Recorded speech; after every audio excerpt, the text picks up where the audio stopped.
So I have been wanting to watch and react to this video that I found about Black women seeking out Wicca and witchcraft and just paganism in general.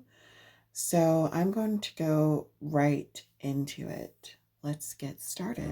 The most toxic relationships I've ever had in the entirety of my life. You shouldn't keep your magic in the dark. Like, this is your soul. You need to share it to the world. Let it rain on me now.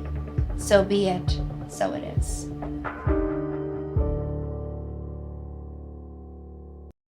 Pause for the cause.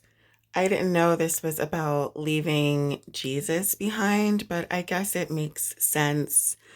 A lot of people find this from Christianity of some sort. I was a super Christian. I was raised in the church. I was a worship leader. I'm like singing all over the place and touring over here and crying out to God. How many times have I prayed to Jesus to show up for things that were actually needed and he didn't show up? Melissa Whetstone grew up as a preacher's kid, but 12 years ago, she left the church. She says the community felt toxic and she didn't feel a personal connection to Jesus. I will be pausing quite frequently because I want to add my own commentary to this video. So right away, I feel that I have something in common with this woman. Not in the sense of praying to Jesus and growing up Christian or Catholic or any sort of denomination that follows Jesus. I grew up following the Old Testament, and I never related to the God of the Hebrews. It just didn't resonate with me in the same sense that being outside and seeing fireflies, feeling the wind on my skin, feeling the dirt under my feet, hearing the call of the goddess in my heart, in my dreams, and in my head. That resonated with me before I understood exactly what it was. So right away, I definitely feel like there's something in common, I guess, is what I'm trying to say. Like, I feel a sense of solidarity. Is that the right word? I don't think that's the right word. Maybe like commonality. Like, how many of us just feel as if the way that things were done in the past, how people worshiped, how people were spiritual, how we were taught to be spiritual in the past just isn't working for us now. Yeah, I had that feeling when I was a child and it never went away. And I am totally rambling, so let's get back to this video. Hi, how are you? I need the frankincense and myrrh. I see is here. She eventually discovered Lukumi, a religion that was brought to Cuba by enslaved West Africans. It's just a beautiful thing to be a part of. It's a beautiful community spirit. You're learning and growing with other people. So I really love it. Black folks have left the church in higher numbers over the last decade than ever before, and younger generations are even less likely to affiliate with the church. But many young people are still seeking spirituality, and some are reviving traditions from Africa and the Caribbean through practices that connect them with their ancestors. You know, I'm definitely going to probably need to do a separate video about my own experience because I am one of the few Black Americans, well, not few, like what, like 1% of Black Americans who are descended from slavery. So I am very much disconnected from, any sort of ancestry in Africa or the Caribbean. What I have is my experiences here and my family's experiences. What I have are the ancestors that have survived through slavery, and I have their experiences. And so I think it's really interesting how, as far as I can see, that this documentary is, in a sense, I think that they're talking with Black women that have like a traceable ancestry to these places. And just as a side note, if you do your DNA, you will definitely open, like if you do a DNA test, you will definitely open up doors to communicating with your ancestors just based on that knowledge. This is my Boveda or my altar. A few glasses of water. And that's just for my specific ancestors who watch and look over me. I have liquor that my uncle likes, gotta make sure he still get lit on the other side. I feed them, I talk to them, I spend time with them. Like, this is my place to be. So can you talk about some of the differences in what you study now to what your relationship was with Christianity then? What are you getting out of Lukumi that I you get didn't answers find to in my the prayers. Christian church? That I tell people that all the time. Like when they're like, "What's the difference?" Da, da, da. I'm like, "Because my prayers are answered." Like that's one. First, I would like to apologize for the random pop-up of a message as, I was recording this. That might happen from time to time, so just be prepared for that. I do want to hit on what she said was that her prayers are answered, and I 1000% relate. When I finally started my journey with Hecate, my prayers were answered. My prayers before I even asked sometimes were answered. And, I'm not trying to crap on, the Hebrew teachings or, I guess Christianity. If it works for you, it works for you. But for myself, I don't feel like my heart was honored. My heart was heard. My words, my pleas. But when it comes to the goddess, her ears are open for you. She is compassionate. And when it comes to speaking with your ancestors, speaking with, the recently dead, or just speaking with and working with spirits, they are real. They work with you if you work with them and you build a relationship with them. And I believe that is what she is hinting at, that her prayers are answered. Her work is validated. She is validated in what she's doing in a way that she was never validated as a Christian. And I definitely appreciate her saying that because I often hear a lot of people who subscribe to Christianity, especially, wondering why their prayers aren't answered. And when they do everything that they're supposed to do according to their leaders and their work, well, I don't know. Tell me. Come to my altar and I pray to my ancestors and I actually take my time to cry out. Not only do I get responses, I get physical manifestations and answers. You were born into a household where your dad was a pastor? Yes. How is that relationship with him now, and how did your family react? I'm the black sheep of my family. I love my family to death. They love me, but we don't see eye to eye. They're like, "Girl, you're going to hell, you're going to burn." And I'm like, That really sucks. And I think it's pretty common from what I've been hearing. Not for me, though. I'm very thankful that my father is my biggest support. My dad and I, we can talk about spirituality.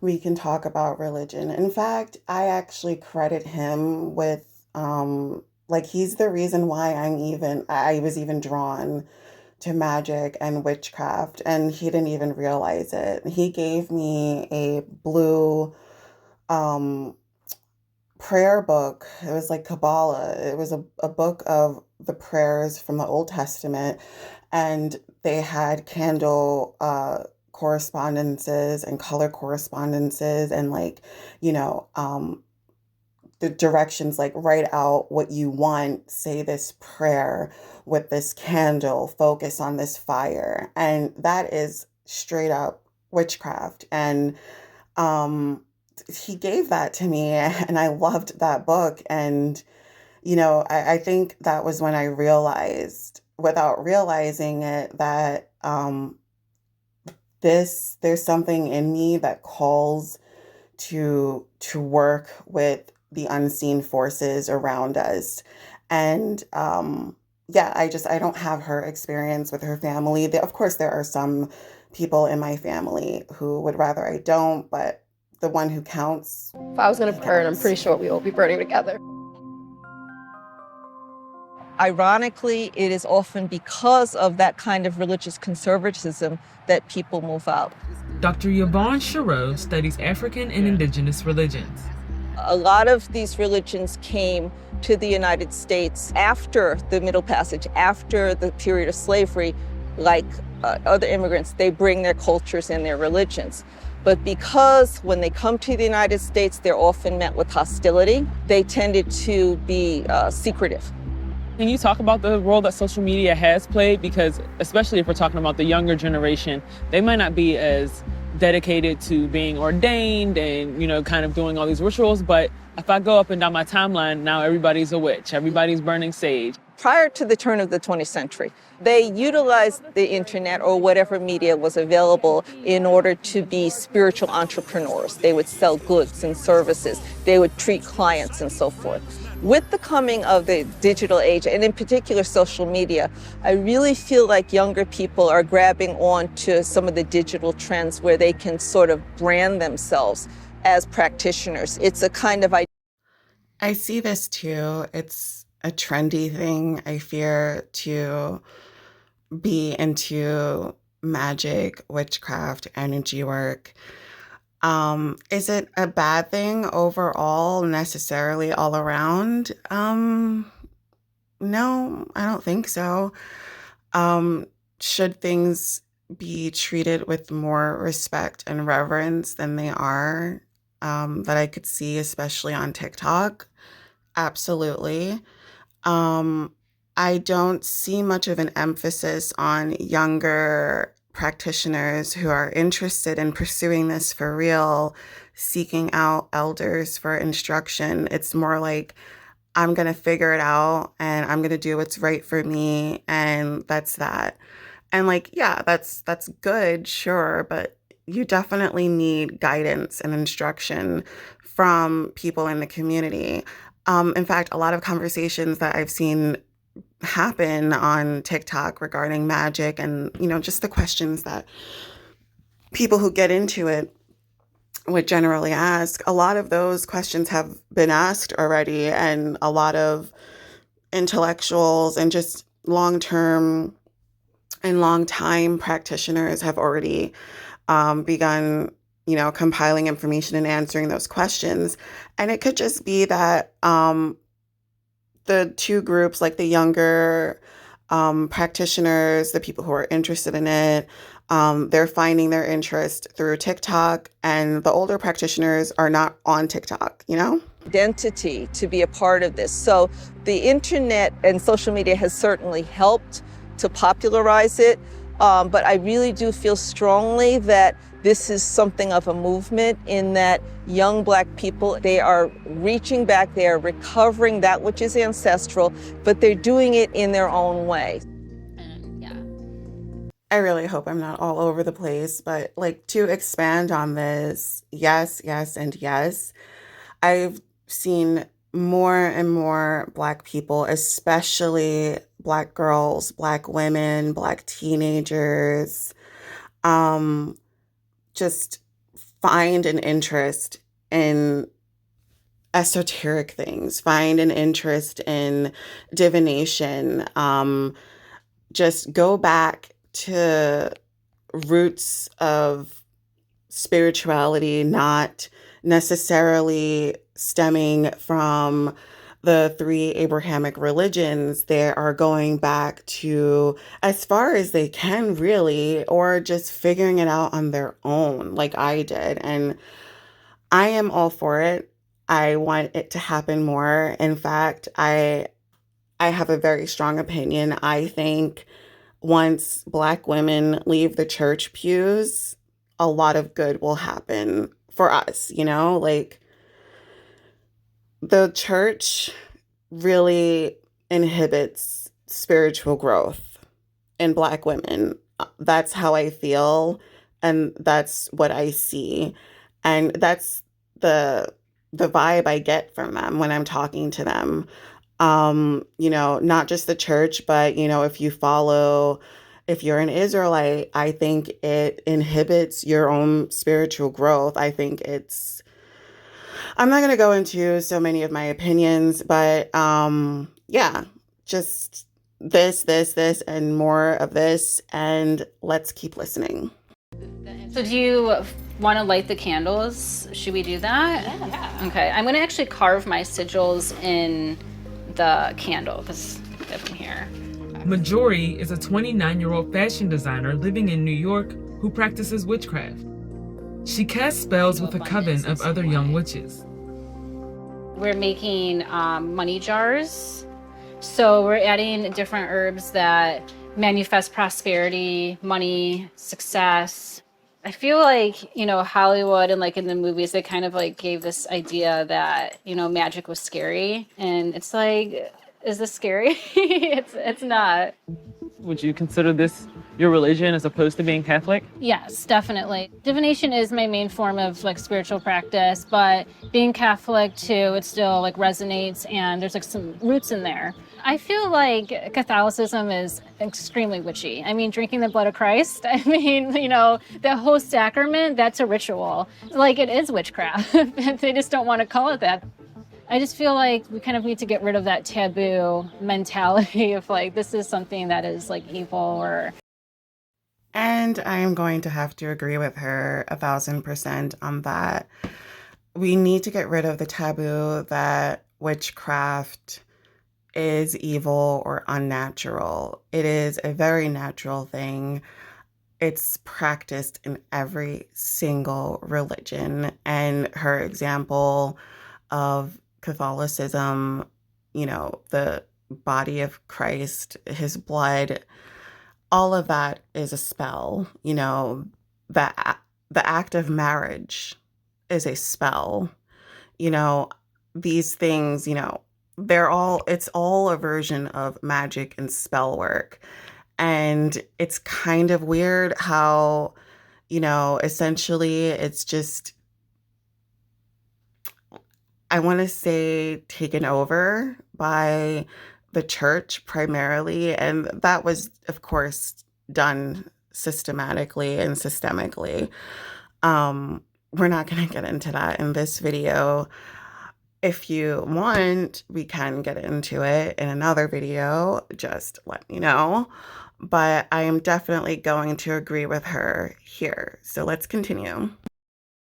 Harmful, because it's not at all. It's the complete opposite of that. Do you feel like in the last 5 to 10 years or so that is happening? Because of social media, there's a huge surge of giving a light to the divination community and like witchcraft and everything, and people are now being more vocal about their practice and being more comfortable expressing themselves and showing their craft, and I think that's very beautiful. This is Ultra Magica, or crystals, coming out of the broom closet. So I have the Majori, the punk priestess, here in the flesh. For many young spiritualists, the online community has replaced the one they might have had at church, but without the strict mandates that come with other religions.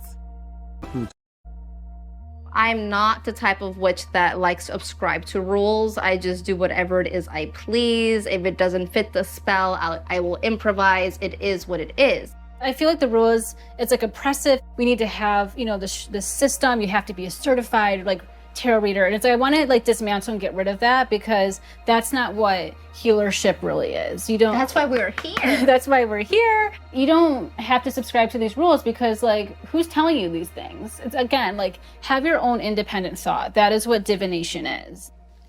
I'm just holding it up. So I'm actually going to end my commentary after I say, what I want to say here, because the video, it goes further into hoodoo and voodoo, which is something that I don't do personally. But I do want to say that divination it's definitely there is a structure to it. You should have some basis of knowledge, especially if you're reading tarot. You should, there is a structure to learning how to read it, but a lot of it really is divining. You are predicting, future outcomes, and there is a lot of room for your own personal way of doing it. In fact, some people don't need the physical manifestations of divination in order to divine. Sometimes they use it just to put you at ease, or, maybe you divine through your dreams and you interpret dreams.